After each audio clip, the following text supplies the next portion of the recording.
राज्यात मोसमी पावसाच्या आगमनाचे संकेत हवामान खात्याने दिले आहेत. 2 आठवड्यात कदाचित मोसमी पाऊस राज्यात कोसळेल, पण विदर्भात मात्र तापमानाचे 9वे रेकॉर्ड दररोज नोंदवले जात आहे. नवतपाच्या सुरुवातीपासूनच तापमानाचा आलेख वर चढत असताना आता नवतपा सुरू झाल्यानंतर तो आणखी वेगाने वर जात आहे.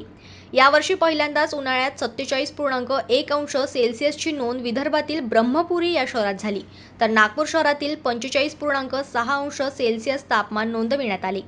25 मे पासून सूर्याने रोहिणी नक्षत्रात प्रवेश केला आणि विदर्भात नवतपाला सुरुवात झाली आहे.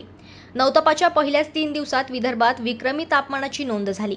तापमानाचा पारा 44, 45, 46, 47 अंश सेल्सिअस असा वाढतच गेला. आता तर प्रादेशिक हवामान खात्याने 29 मे पर्यंत उष्णतेच्या तीव्र लाटेचा इशाराही दिला. त्यामुळे नवतपाचे पुढील दिवस विदर्भीयांसाठी आणखी कठीण जाणार आहे. प्रादेशिक हवामान खात्याने आता विदर्भातील काही जिल्ह्यांना ऑरेंज अलर्ट तर काही जिल्ह्यांना येलो अलर्ट दिलेला आहे. चंद्रपूर, यवतमाळ, वाशिम, अकोला, अमरावती हे 5 जिल्हे तापमानाच्या रडारवर आहेत. या जिल्ह्यांना उष्णतेच्या ऑरेंज अलर्ट खात्याने दिलेला आहे. त्यामुळे या दिवसात तापमानाचा पारा आणखी चढणार हे निश्चित आहे.